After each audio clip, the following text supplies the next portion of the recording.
Calvin T. Mann, leading Emmy, served over 20,000 youth through speaking, coaching, and mentoring. He has inspired us for years. Welcome to Emmy TV Podcast with your host, Calvin T. Mann, the Encourager. What up? Good afternoon, and welcome to Put Your Family First podcast on Emmy TV. We're live in the building with the ladies. And this is, the Women's Wholeness Summit. Well, okay, we about to find out. I came in the door complaining. I want that to be known. I came in the door complaining. Is y'all kids. Some of y'all got kids out there, right? That, my God, they're different. They're different. So, to get off that, good afternoon. Hello, ladies. Hello.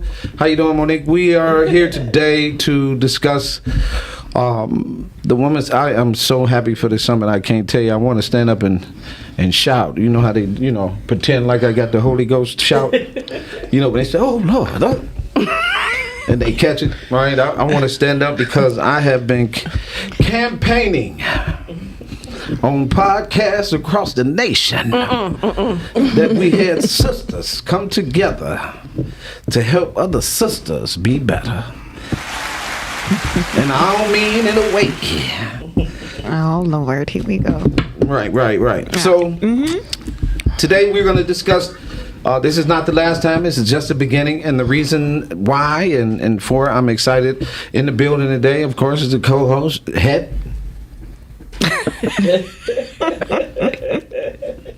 The Rose Miller. How you doing, Heather? I'm good. I'm so happy to be here in good company. Yes. Good. We got another Miller in the building. Her name is Nichole Miller. She's in the building as well. Hi. We have the one and only Sylvia Hubbard, the author, the producer, the director, when it comes to the literary, she's in the building. We're happy to have her here as well. Hello. And then my sister, who been down since 84. In my life, in my corner, will fight you, bite you, and kick you. For Calvin, man, my baby, my sister, Crystal Gunn, also is in the building. Hello. And so today we gonna get it in. I know I'm not supposed to be in the room when there's a bunch of ladies, but I couldn't help myself. I wanted to be here because it's ladies' night. The takeover, right. It's the ladies' night. Normally I get put out, Sylvia. Normally, like, you got to get out. And, she run the whole show and everything. And, again, I thank you all for coming. I'm sure we're going to get off into this. So before we really do, let's make sure we got the commercial queued up. I want to make sure that commercial goes down. If you haven't, or if you don't know, you need to get your Win as One hoodies at Emmy Apparel for sure. I'm bringing the city together with that garment. We dropping some more tomorrow. We're going to keep moving our city to one mentality. We had too many verses, too many against. We got too much of that. And we need to come together, and I mean in a hurry, because I'll say this and then I'll get off my little horn, toot toot. Kids need both parents, and we most definitely need an environment where, and I'm going to share this real quick, and then I forgot about this. I need to share this, so forgive me. So yesterday somebody tagged me to this pictures, ladies, and he had said, right, I've been saying at conferences and everything that we have conversations that's not inclusive of the dad, right? So whenever we're talking, we're not talking inclusive of the father, right? So it was a picture of the quarterback from USC.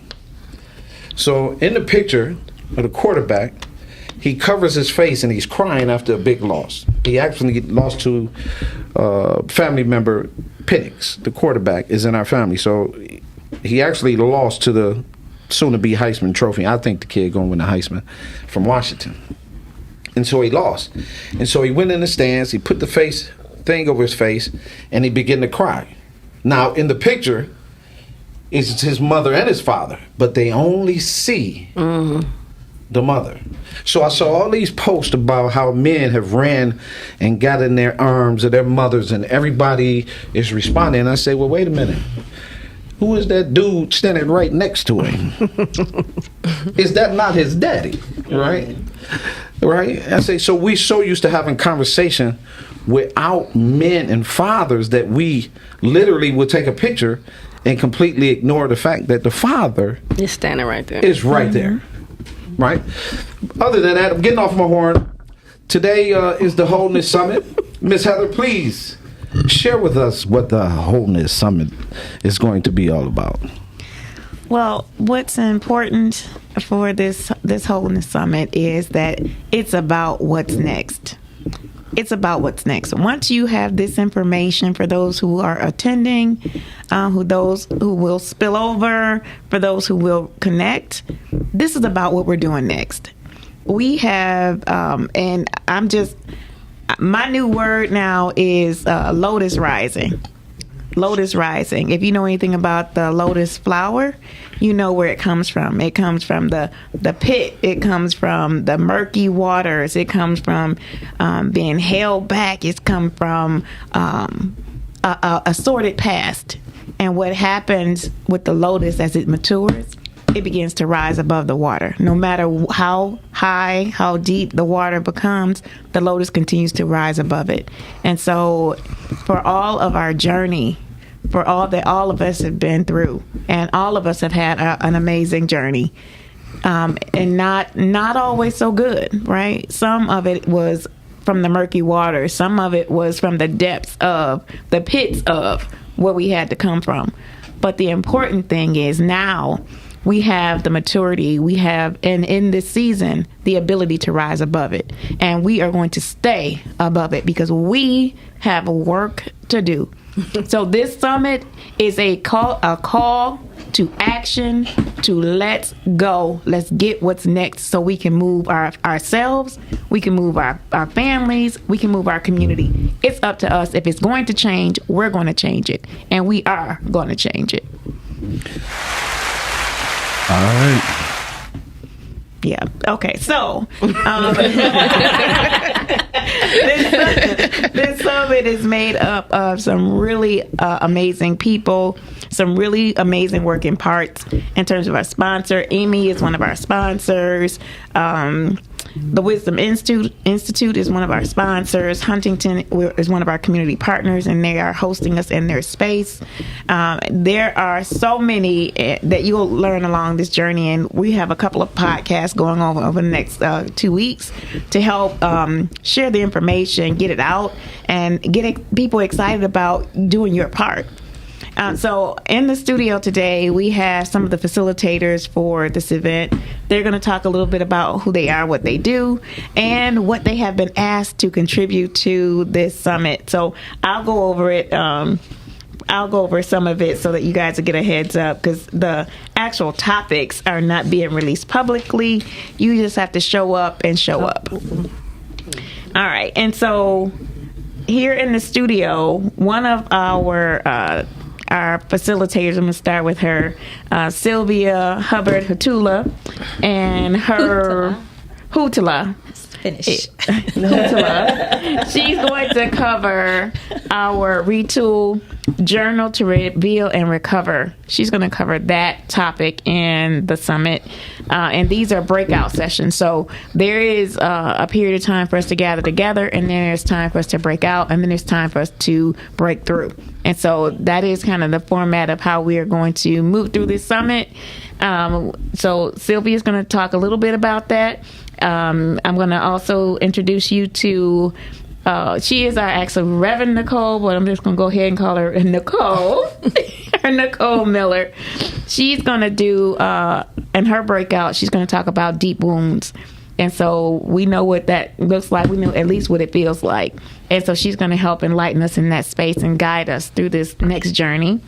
We have in our space today, Crystal L. Gunn, who is going to do multiple multiple sessions in the summit, because this is a key component of where we are going and where we need to thrive. And so she's going to talk about finances for mothers and women. She's going to talk about how we change this economic state that we find ourselves in. So she's going to talk about that. So I am going to do actually a workshop on intimacy and intimate relationships. So that's one of the pieces that I'm going to cover during the summit. And so today we are going to get a little bit deeper. I want to tell you guys where the fire from this particular summit came from. And so for those of you who are listening, this is going to be a little bit graphic, and but I need for it to be said, because I need for you guys to understand what set me off and why I am never going back. So I hope that commercial gets to play today. So a couple of weeks ago, so it was two major events that happened that kind of set the tone for moving this summit forward. The first one, I'm not sure if you've ever seen planets or stars align in the sky, but the first of this chain of events started with another facilitator, Antoinette James. We were out talking late in the evening one night and had witnessed this amazing event in the heavens. So literally, it was at least 20 stars that lined up. That was, well, they look like stars. I can't say what it was. To me, it was a star. And so it was about 20 of them that lined up in the sky. And one by one, they were coming above us. And each time it got directly above us, it disappeared. It was like it went through a doorway. And so we sat there just in amazement watching this event happen. And then she finally went and got somebody so we could have a witness because it was just so incredible a thing to see. That was the first one. I mean, the star, like they came from a different space and they lined up one behind the other. And one by one, they disappeared into the heavens. And so that was the first amazing event. And we came to the conclusion that there are things that are aligning. And so that was the ultimate alignment. And so what I feel aligned was everybody who's a part of this summit started to line up. They're already doing the work, but somewhere we start to feel the same wave of intention. And as a collective, we started to come together. I started making phone calls, and some people I call, and they already know that when I'm calling them, it's something going down. Some people, I'm not going to mention Crystal's name, but some people already know that when I'm in that space, it's on. So the second event is that a couple of weeks from then, I had a nightmare. It was a very graphic nightmare that set me on a course of something I never want to see happen, which some weeks after that, it actually did happen. So I had a dream. I'm going to spare some of the gory details, but I'm going to tell you about some of the highlights and why those particular highlights were important and kind of how it had helped me to get moving. So I had this dream that I was in this building at like a old school. And in this school, it was full of boys. It was full of boys, maybe around 14 to 24. So many of you know that we work with Encourage Me I'm Young, which is it's an organization, and our goal is the restoration of family, but we do it through seeding in the lives of boys. Our boys are from 8 to 24. The boys in my dream, in particular, were around 14 to 24, and it was such a vivid dream that there were faces of people in the dream that I can recall now. If I saw them on the street, I would recognize them. It was very fully detailed. It was the clothes I recognized, their body type I recognized, and some other, just other signifying factors, which in my dreams means that I need to pay attention and that these are real people. And so the fact that stood out for me was another part of how devastating this dream was. In my dream, in this, I'm going to call it an institution. It was a building. It was like our old school. So I went to Durfee Roosevelt Central High School. So you know what I'm talking about, where their schools were actually solid structures, right? The doors were wood. Like it was really a solid. It's not something that you can no fiberglass in there. It's marble and wood and real structure. And so as I was walking down the hallways, I kept seeing all these groups of boys, and it seemed that it was a lot of activity happening in what would have been like an auditorium. So I went in this auditorium, and the things that I witnessed happening to boys. One, it was rape, boys raping boys. And the part of that scene that was troubling to me was that it was like once it happened to them, they became the perpetrators. And it continued to go. That cycle kept continuing to grow. And I found myself trying to find help, do something. And I was by myself at this particular point walking down this hallway, and there was somebody following me. And typically, you know, if any of you know me, I'm big around self-defense. And so in this one particular event, I was not able to defend myself. And so when I turned around the corner to try to find something to help, I looked down this dark hallway, and I had a flashlight in my pocket, so I pulled out this flashlight to see how deep this hallway was. And when I flashed the light, I looked, and the whole hallway was full of women sitting on tables and had blankets on them. And when I flashed the light on them, they started to stir. And when I say it was far more women that outnumbered the men that were in the building, the boys that were in the building. And I looked at them, and some of them knew what was going on. So some of them were aware, some of them were not aware, and some of them were just afraid to do something. And so they sat there, all of them sat there in this hallway, in this dark space, covered up, doing nothing. And when I realized how many in number it was, I actually lost it. I started screaming and yelling at them, get up, get up. It's enough of us to do something. We got to do something. We can't sit here anymore. And the idea of sitting and things happening around you that you can stop and you can change, it just incited me. And I've been in this space since then. And I'm sad to say that a few weeks from then, it was a breaking story about this same event happening at one of the juvenile detention centers. It was boys raping boys, and people knew that this was going on, and they did nothing. And so I have had it. I have had it with waiting for somebody else to fix our problems. We have the numbers, we have the resources, we have the brains, we have the power, and we can empower each other. Let's go. And so every woman that hears my voice, that is a part of this wave, get up, do your part. We can heal on the fly. Whatever else you have to do, we got to do that together, because together is where our healing is. Together is where our strength is. Together, our collective we is empowered, and we know what to do. We know what to do.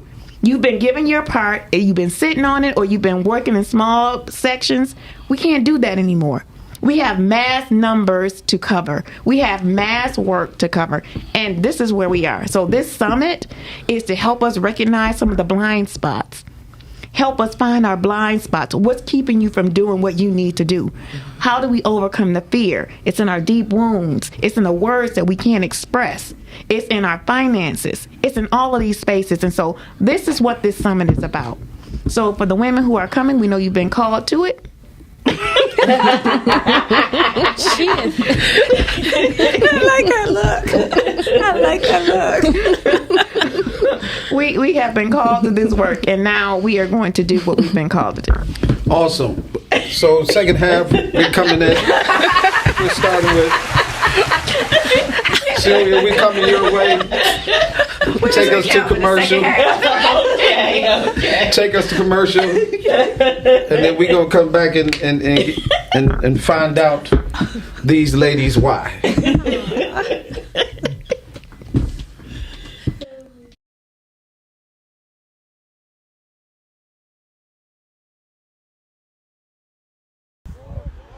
Every athlete, every person, every human being has an opportunity. Some opportunities don't come when you want them. But if you're prepared, good opportunities can happen. Always be ready, because you never know when your number is gonna get called. I'm not coming back. EMIY Apparel. Encourage me. I'm young.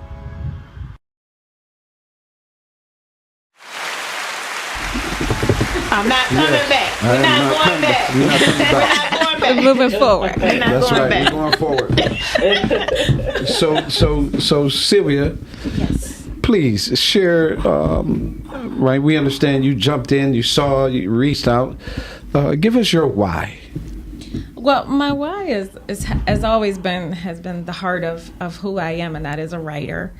My why is to bring that love that I have for the written word to everyone in however form I can bring it to them. And whether you want to journal, whether you want to write a book, whether you want to write the story that, was put on your heart, I want to be an asset instead of a liability to humanity at all times. So I know that I can bring my why as to why you need to put your words on paper, and why it's not just important for you, but the legacy that you leave behind. Come on now. And also to heal, because your message automatically. I'm a testament to that. I've been through so many messes that it's almost like you wouldn't even believe it. But I know that bringing it to life and showing other people that you can get through. This is just a moment in eternity that is going to pass, and you're going to heal from it and go forward. So I know, like, bringing journalism to it. So when I saw Heather's a flyer, it was a flyer about the conference, and then I just said, hey, next year, if you need somebody, I'll come out. And she said it just came right on time, and now I understand why you just kept saying, girl, this is right on time. This is aligning. This is what's supposed to happen. She just kept saying that on the phone. And I'm like, I just left a little Facebook comment. It was, I'm not trying to change worlds or go to the universe. But now I understand, like, it came right on time for you, because you needed someone to talk about journalism journaling, and this is what happened. So I am blessed and honored that I could be there for her, and we're longtime friends. What is it, 97? Yeah, Jesus. Yeah. And I used to, like, carry the kid around me on my leg all the time, and she was around all the time, just giving me that woman kind of encouragement. You're doing it, and I have no idea what I was doing. That I wanted to bring something back to her for all the wonderful words of encouragement. I want to be there for her women and her participants to show that words are powerful. Your words are your power. And anytime somebody tries to change the words that are in your head, it causes a disruption in you. So when you know something happened to you, and then someone says, well, it didn't happen that way, it's easy to change that thought process, but your brain knows it happened. And that's a lot of times women, men, children, all go through that trauma of people trying to change you into what they want you to be. But if you have your words on paper, you can always go back and say, that is the solid memory. This is the proof that it happened to me, whether it was a good or bad or anything like that.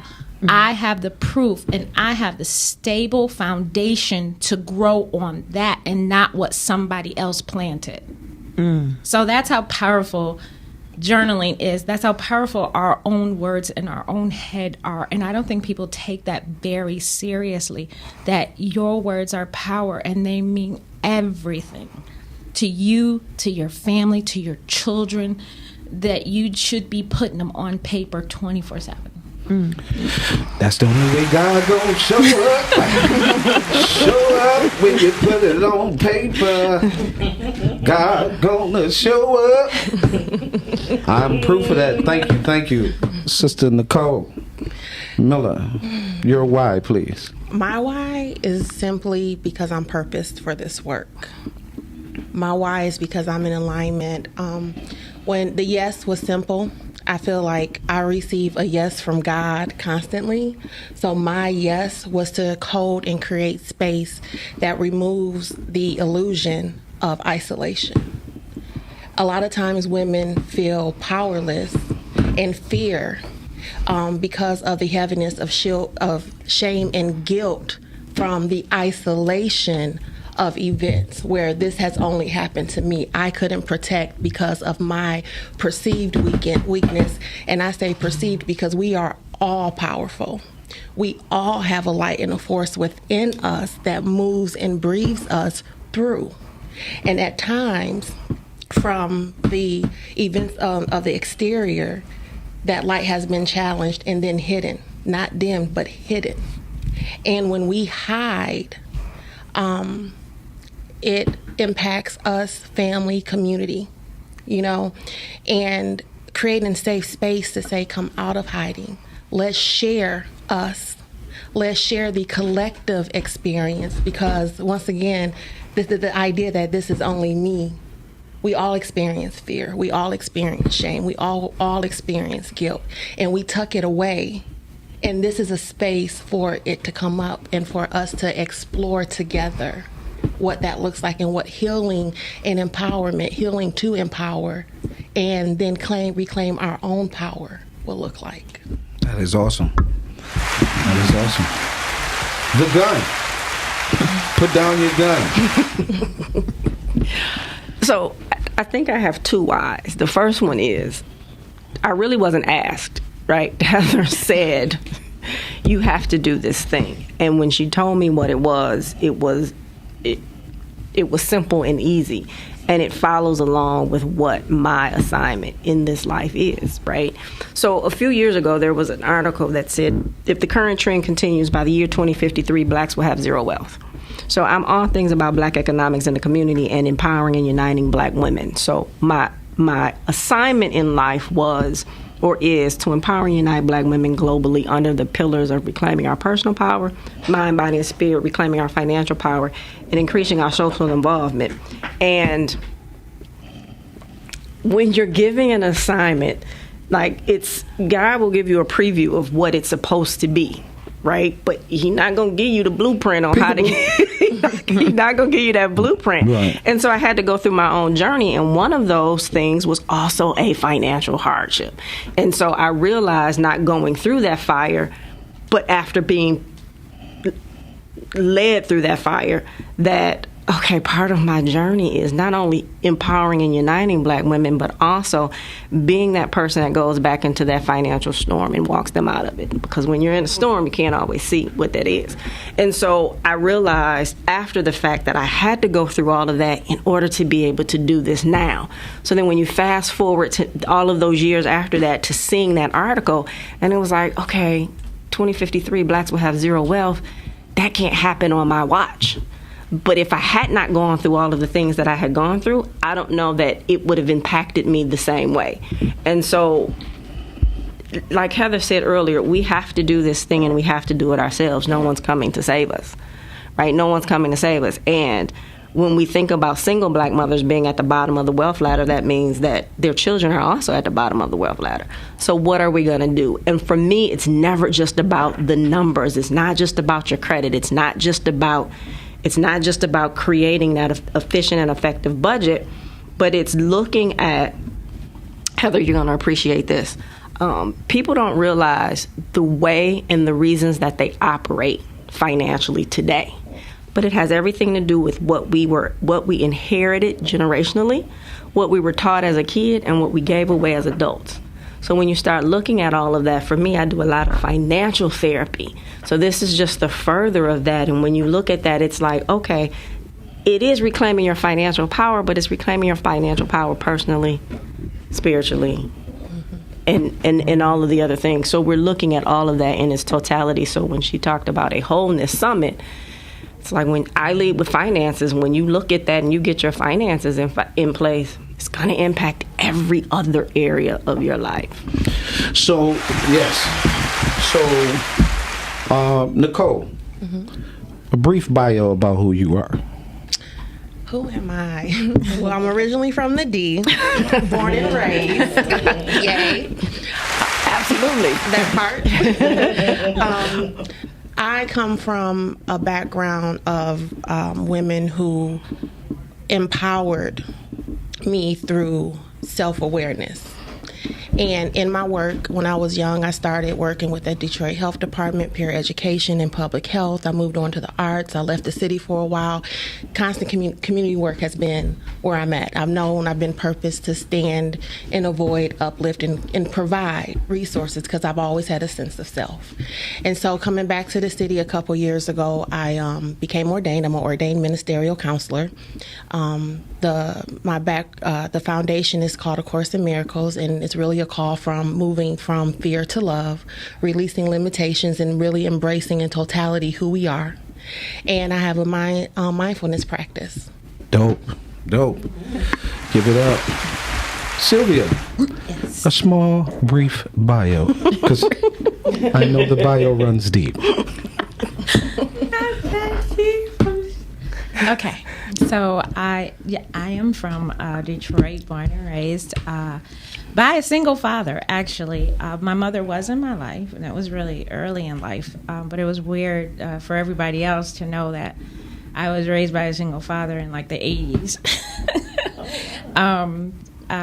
Graduated, went off to college, came back home with, a couple of gifts that they call kids.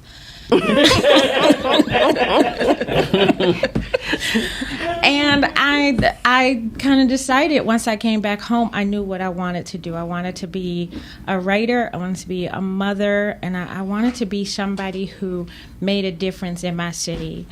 So I published my first book in 2000, self-published. And I was a single mom of 3 by that time. And I created what's called the Motown Writers Network, which is to help writers get to their literary goals and to connect readers to Michigan authors. And from there, it's just been speaking, encouraging, and birthing over tens of thousands of books, helping authors birth their books, and just being a blessing to the community. Like I said, I've been through a lot of trauma, and one of the traumas is that in 2013 we became homeless, and that's when another mission of mine came up is, the disparity that they do have for single mothers. It was during the worst time of the United States where the government was closing, Detroit was beginning to prepare for the bankruptcy. I got laid off. So when the fire hit a week later and I had 68 cents in my account, you can just imagine. No one was there for me. And like you said, you have to be out for self. You have to be able to get yourself together, pick yourself up. And through that, I worked with Habitat for Humanity and have learned that, sometimes that little mustard seed of hope that people give you is enough to bench press the entire universe. Oh, that's dope. I love that. And I recently I became vice president of Habitat Humanity Detroit. Oh, congratulations. Come on here. Let me get a door. And I solely believe, and I tell authors this all the time, that community before books all the time sells books. Because being out there and talking to people and sharing my experience of everything that I went through has been a blessing for me, for my family, and just knowing that I'm part of the Detroit affordable home community, and as an author, that I'm doing a lot more than I expected. Closed mouths don't get fed. That's what I always tell my kids. And being out there and opening up your mouth, no matter where you are in your life, and telling people either the good or bad side, just sharing and being open, I found that, you can get a lot done with community than just by yourself. Awesome. I hope that was short enough. Not much. A brief bio. Because I know. A lot of people don't know. Okay, so I will keep it brief. Financial strategist, speaker, author, small business advisor, thought leader, activist, amazing woman.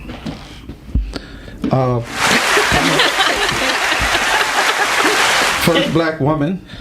Tell them, because people don't know. What was I?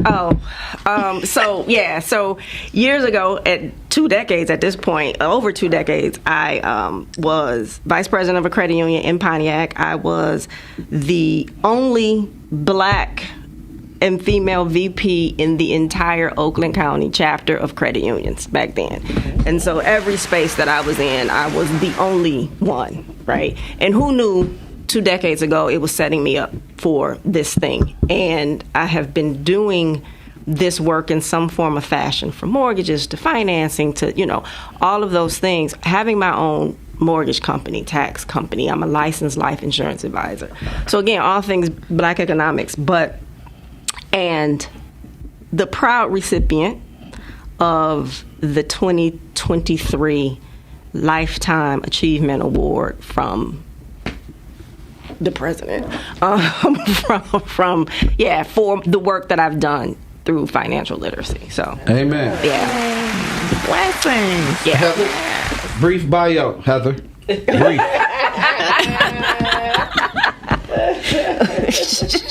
Make it brief too. I don't like the pressure.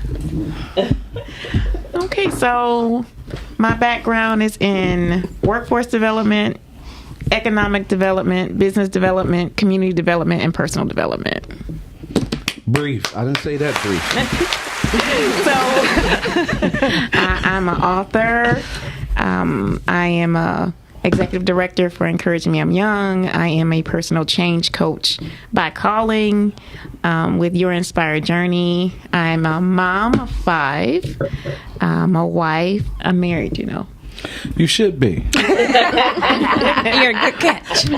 Thank you. He's blessed to have you in his life. Oh, thank you. Born and raised in Detroit. I was told to be brief. Okay, let's go. Be brief. I love it. Born and raised in Detroit. I became an activist at 12 years old when I was protesting the cutting down of trees in my community. Later on, to find out in my spiritual journey and this role that I played, that Heather Hubbard-Hutula is also, not only is she a cow goddess, but she also is called the Lady of the Sycamore, which is a lot of the trees that they tore down in our community. So what she's leaving out, right? That wasn't my pause. Okay. Ooh. That's it? No. You told me to be brief, so I was trying to respect the authority in the room. Give us a little accomplishments or two. Like, you be leaving out. He said accomplishments or two. Right. So there are a few things. So my first, one of my most important moments happened to me in... the first one is this is my... Million Woman March bookmark. This is what I have left of that event. This is the last piece of sentimental materials that I have left from the Million Woman March, which is has always been this fire behind where I am, that has kind of pushed me into a space where I have to be a part of the commitment that I made when I was at that march. There was a economic commitment that we made. There was a social commitment that we made, and there was a personal commitment that we made that I took very seriously, and that has been pulsating through everything that I've been doing for most of my adult life. I learned through my calling and purpose that how important vision was, how important relationship was. And so I've been married 3 times. And in between my first and second marriage, I was given a formula to manifest my proper mate. See, you didn't. We asked for it. You didn't. I gotta tell the story. story. You see I have what to I'm tell saying? the story. Yeah, but you went fishing for it. I heard you. I'm fishing for I have to tell my Vanguard. story. I'm fishing for United Way, the city. Right? I'm fishing for. She getting all of that. No, she can't get all that in. No. So she got 30 seconds. I'm talking about my mate. So, because I think this 30 is seconds. important to people who are connecting with their true mate. I think it's important to understand the principles that we're given, because it's the same manifesting principles. The first thing is write it down, much like Sylvia said. I wrote it down. I was told to write it down, and I was told to do 3 things. Once I wrote it down, I was told to put my wish list together of the very things that we wish for, but some things that were also practical. And then the third thing I was supposed to write down was something that was just between me and God, to recognize my mate when he showed up. So what I asked for was that he had dimples. Now, I had a whole list of stuff. Don't get me wrong. I was writing in my journal for days after this, especially after my first divorce. I asked that he have dimples. I asked that he sing, and wouldn't be afraid to sing to me at the drop of a hat.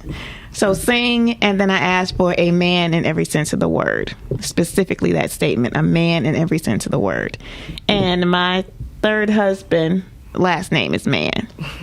So she neglected to tell y'all she didn't listen to God on the second one. Right? She left that part out. You see what I'm saying, Nichole? So the question to the ladies, good job, baby. The question to all the ladies, I'm proud of you, right? I'm very proud of you. The question to all the ladies, if there is one thing, right, and whoever wants to chime in can, right? Because this Wholeness Summit is really about family, right? More than anything, the object is the restoration of family, right? The work, how we go at these things, how we get our mindsets around order. If there's one thing you'd like to tell men, take your time. Don't run to the microphone shouting. If it's one thing you would like to share with men in collaboration in a relationship, what would that one thing be? Well, you already had us thinking, because you were saying how spaces with women are we get in there and we don't bring in like what the man's assets are to raising a child. What I would like to tell men, if you know you are an asset to help a child grow up, whether it's a daughter or a son, be there for those that are in your life. So if you are a uncle and you have nieces and nephews, be there for them like you are their second father. If you have friends and you can help the young daughter get confident and don't go out and get scrangly little boys, and or you can help this young boy because you see the single mother struggling, be there. Say, hey, I'm going to be the second father. I'm going to come into your life and I'm going to help you out. I don't want anything from you. As a single mom, you're doing a great job. But I want to be there and give your children the father that they need. You can have, as a single mom, my kids had 7 to 8 fathers. Some of them just all individually.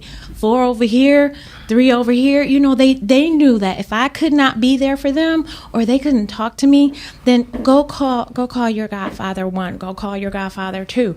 They knew that they had these men that they could call and just say, hey, this is going on. And just for instance, my daughter had to go to prom.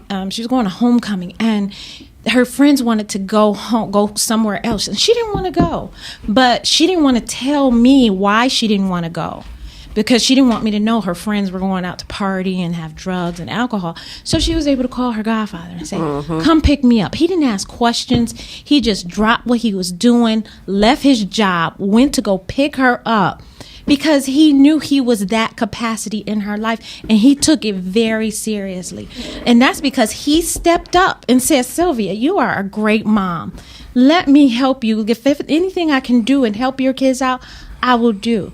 But that's what I would like to tell men. Step up. Don't wait for a single mom to go, oh, well, I need you to pay my bills, because then that's what she's doing, is trying to see if you're going to be a good father, you can be stable. Sometimes you can step up just by saying, hey, I see I'm coming home from work. I see your kids standing at school. I'll just come pick them up, drop them off because I'm on my way home. Another one where they would just come and come over to the house on Saturday, get my son up, and make him go around the house, do the lawn, take out the trash, clean up the backyard, just because he knew I needed help in the household. And he would go down in the basement, wake my son up, come on, we got to do this. And every Saturday he would come over and do it without being asked. So get in spaces to help those women out instead of waiting, which women hate. We hate asking. We hate having to ask you to do something. Right, for sure. Get in the spaces and start doing what you want to do. If you want to see a better child in the world, then do that. Start putting your mind to it. Awesome. Yes. I'm sorry. It's okay. I start preaching, girl. Recognize the divine God in you first. Yes. And move in that order. Thank you. You're a leader. You are the man. Move in that order. It doesn't. You're not putting your foot on the neck. You know, yesterday I was somewhere, and one of the things, I went to my best friend's church because there was a visiting pastor who they know that I like to come whenever he's there. And one of the things that he said is, you cannot take care of what you cannot control. It's one of the things that he said, right? And so we, as women, always look at, well, we don't want somebody to control us. But in order for a man to be able to take care of, there has to be some form of control.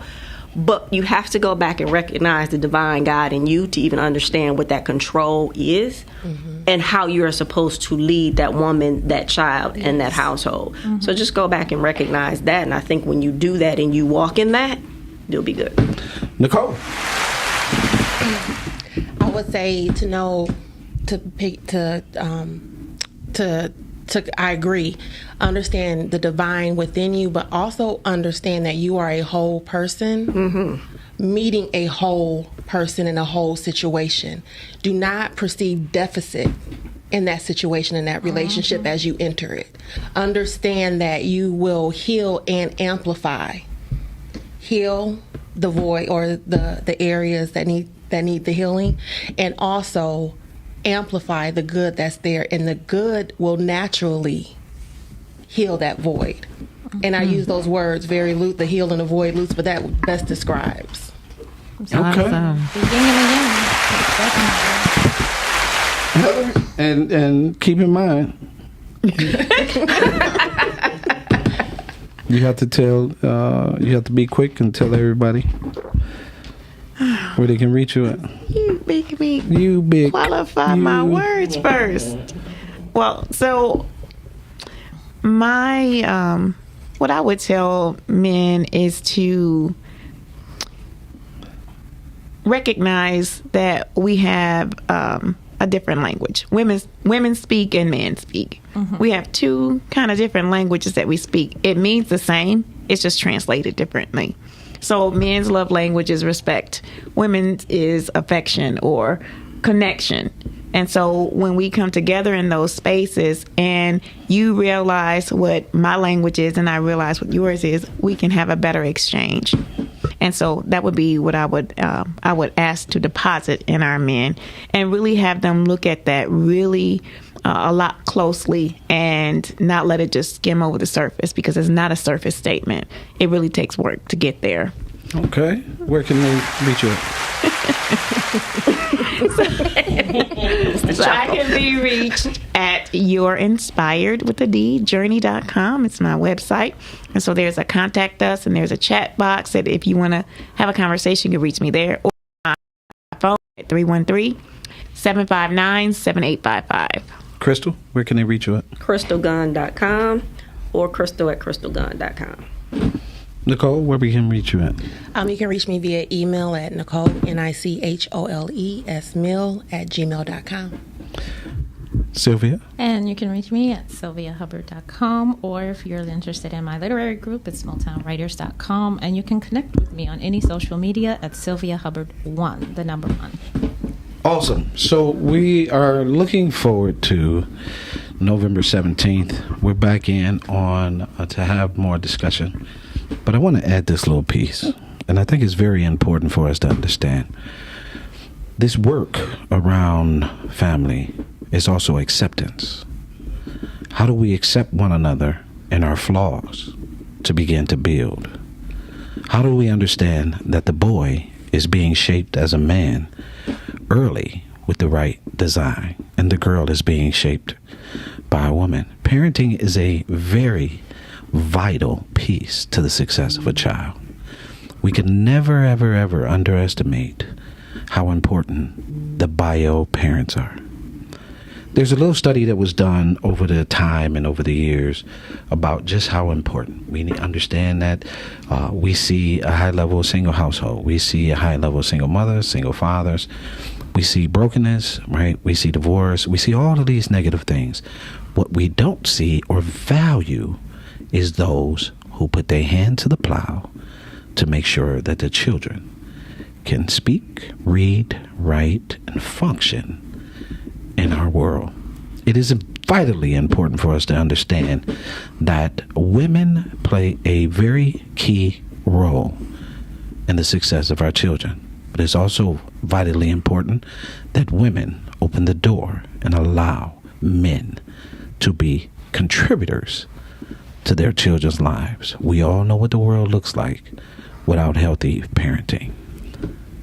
We can stop it right there. Kids need both parents. The restoration of family began for me at the age of 20. 38 years later, all my boys are husbands and fathers. Let's get to work. Mm-hmm. We see you on November 17th. My name is Calvin T. Mann. God bless you and encourage me. I'm young. Peace.